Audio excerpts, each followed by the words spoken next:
Como é a barganha? É aquele negócio, olha Deus, eu vou te dar, eu vou plantar, mas eu quero. Aí já está errado. Tem muitos que pegam a Bíblia, eu tenho assim, tristeza. Às vezes tem pessoas que pegam o texto do capítulo 1 de 1 Samuel, que a Ana diz assim, olha Senhor, se tu me deres um filho, eu vou te dedicar, eu vou dedicar na tua obra. Irmãos, aí eles pegam isso e dizem, dê o teu melhor, se tu deres o teu melhor, tu vai ver. Faça isso não, isso aí é barganhar. Deus manda a gente trabalhar.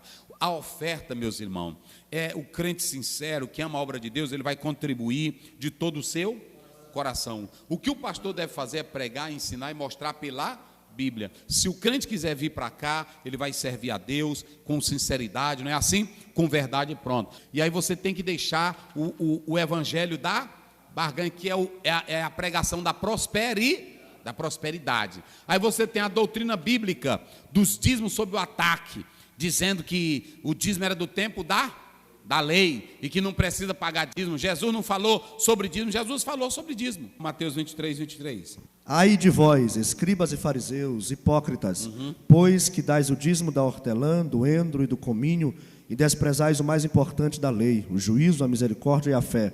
Deveis, pois, fazer essas coisas.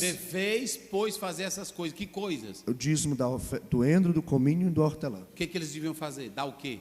Continuar dando os dízimos. Não era assim que Jesus está dizendo? Sem omitir aquelas. É porque eles estavam pensando, é aquele que ensina, se tu der o dízimo, tu não adoece. Olha, a igreja, sabe quem é que dá mais dízimo na igreja?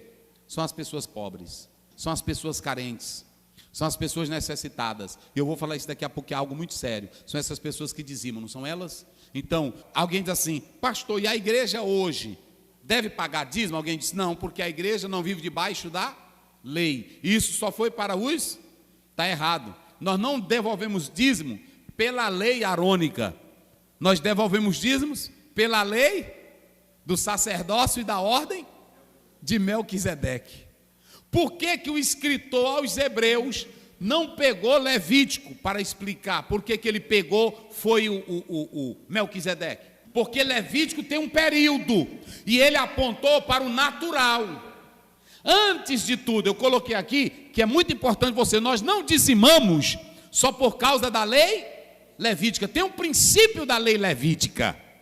E Paulo falou da lei levítica, ele até usou como princípio. Ele diz assim, olha, quem é que vai para a guerra a sua própria custa, né? Quem é que, ele diz, quem prega o evangelho vive, o que serve ao altar vive do não atarás a boca do boi. Tudo era princípio, que era coisa que estava na lei judaica, e ele usou como princípio. Então, você tem que ter todo cuidado com isso, ok? A igreja deve ser comprometida com só si, e usar o dízimo também para os... Tem irmão que diz assim, não dê dízimo na igreja, dê para os pobres, e é para dar mesmo dízimo para os pobres. A igreja, ela tem que usar o dízimo dela para o social, sim ou não? E eu não vou fazer aqui, porque a Bíblia diz que não é para a gente tocar trombeta, mas todo membro aqui da igreja... Todos que mexem aqui e lidam sabem o que a igreja aqui ela faz com o dízimo dela.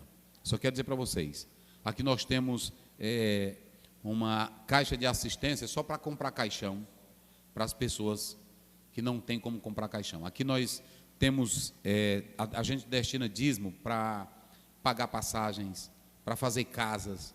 Nós contribuímos com casa das pessoas pobres, remédio, passagem.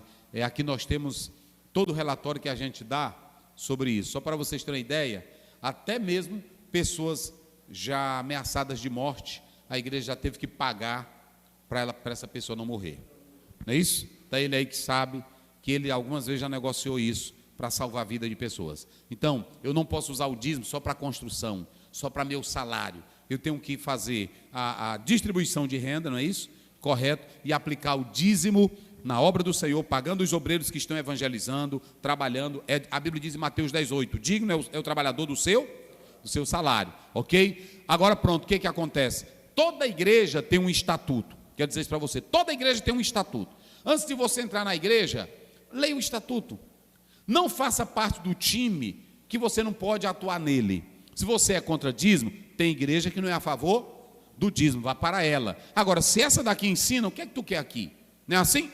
Tem gente que pensa que a gente está atacando. Nada disso. Eu sou o seguinte, eu só entro numa coisa se eu ver que aquilo ali Pronto, porque no estatuto de toda a igreja tem assim, olha para cá, tem assim, os direitos e os deveres os membros têm direitos, mas eles também têm o quê? E eles sabem que a igreja é sustentada com os dízimos e as ofertas. Agora o pastor, ele deve aplicar também os dízimos no social da igreja, ok? Segundo, deixando de lado a barganha não use o púlpito da igreja para estar com esse negócio, dê aqui que tu vai ver como é que Deus vai te abençoar. Faça isso não. Ensine a Bíblia, mande o crente ler a Bíblia, e ele vai ver a bênção de quem vive na fidelidade com Deus. Nada de barganha. O que nunca vai faltar na igreja? Falador. Nunca vai faltar na igreja crente murmurador. Nunca vai faltar na igreja crente que é contra dízimo, crente que é contra pastor. Então não se preocupe, seja sincero, seja transparente, dê relatório na igreja, mostre para toda a igreja. Aqui eu mostro no telão da igreja tudo o que entra, o que sai, o que eu ganho, eu mostro no telão. E não compro nada sem a aprovação da igreja. Todo mundo aqui sabe, e eu falo isso. Seja transparente. Seja transparente. Não fique negócio de em secretozinho com tesoureiro, em secretozinho. Não compre nada sozinho. Se você for comprar, chame a igreja, coloque o preço, mostre o valor, mostre a negociação e se a igreja está de acordo. Porque o dinheiro da igreja não é teu. Mas nunca vai faltar isso aqui na igreja. E é até bom ter eles de vez em quando mesmo, porque senão tu não vai trabalhar. Senão tu não vai ser cuidadoso. É assim. A Bíblia diz que quando saiu de Israel, saiu uma mistura. Nunca vai deixar, porque só quem vai tirar o joio do meio do trigo, quem é? É só Jesus. Então um trigozinho tem que ter. Porque aí se tu não tiver, tu descansa, tu quer ser o dono da igreja. Essa é assim, Deus é bom, rapaz. Nunca vai faltar. Duas coisas que um membro de uma igreja tem. Ele tem direitos Porque tem membro que só quer ter o quê? Só direito, é faladorzinho, é botador de banca, é todo exigente, na reunião é o que mais cobra. Te ajeita, bicho ruim. Tu tem direito, mas tu também tem. Não vem para culto, não está em mutirão, não está no trabalho, faladorzinho, ok? Eu quero dizer uma coisa para vocês. Pastor Zéu, por que a tradição da igreja não tratou sobre dízimo? Porque a igreja, ela se desviou da fé, caiu no poder do Estado, e quem sustentava a igreja, quem era? Era o Estado. Não tinha essa preocupação. A igreja, ela ficou sendo um membro, uma extensão do próprio Estado. Ela deixou de ser igreja, os líderes deixaram de viver pela fé e passaram a viver ganhando bem do Estado. Era por isso. Então a igreja não tratou muito sobre isso, mas o princípio bíblico é isso aqui. Deus te abençoe, em nome de Jesus.